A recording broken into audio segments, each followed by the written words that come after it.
Now, last week, we had a number of Australian businesses, including some in the media, who were rocked by a report from the Workplace Gender Equality Agency looking into the gender pay gap rates at some of the nation's top employers.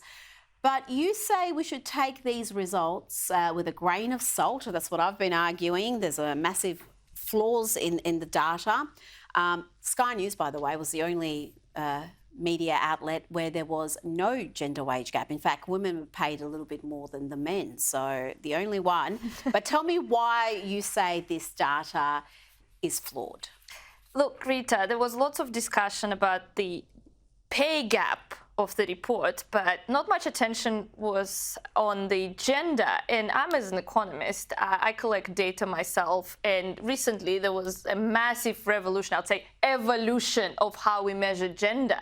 So it's no longer, the answer options are no longer men and women or male, female, but there's male, female, other.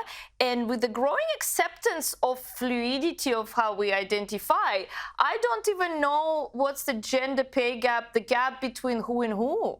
So this data, does it measure men and women as far as biological men and women, or is it measuring women who may identify as men or vice versa? Is it about self-identification, or is it actual biological reality? The problem with that particular report and how they collected the data, the Gender Workplace Equality Agency didn't collect the actual data on gender themselves. They used what companies reported their employees are. And there's absolutely no consistency. They can be, in some companies, they might have 10 answer options to the gender question. In others, they could be just male, female.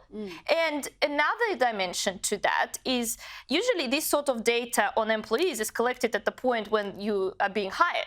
So you report, I'm a woman, or I'm a man, or whatever else options are there.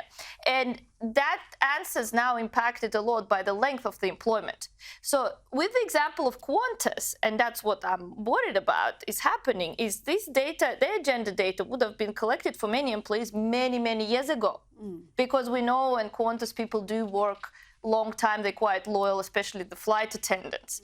As opposed to newly established companies, it could be somebody who reported their gender last year and they could identify as women being biological men and vice versa. But isn't the problem with the Qantas example that, yes, they have a massive gender wage gap, but you expect pilots to be earning more than flight attendants, and the flight attendants tend to be female and the pilots tend to be male. Now, you can look at the reasons behind that, but again, that's just a reality. So what's the...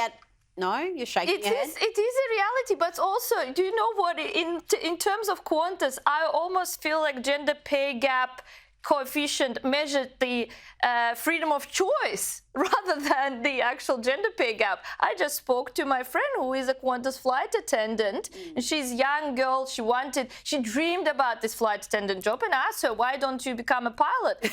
And she looked at me and she said, no way, I want to have a family, and it's huge responsibility that I do not want to take. And the whole rhetoric in this conversation was, I do not want. Well, that's what I've long argued for in the most, what would you say, progressive countries, for want of a better word, in the countries where women have equal rights and are most empowered. They have the freedom to pick the industries that they want to work in. So if they prefer education, for example, to engineering, they should not be punished for that as far as being pressured to go into a field they're not interested in. But, of course, education is probably going to pay less than engineering. You know what the example in history when people were not supposed to choose their occupation or mode of employment or whether they're allowed to... You know where this doesn't exist? in a country like Iran. Like Iran actually has way more women as a percentage in the STEM fields, but really, do we want to emulate Iran? Is that what we're asking? Well, if we want to tell people what to do for work, and as there was pointed out on one of the interviews that we should encourage women to be pilots and engineers, that stinks of communism and Soviet Union when it was illegal to work and government planned economy was directing where you're supposed to work and which location. They could send you to Siberia to do your job. Don't give them ideas, Natalia.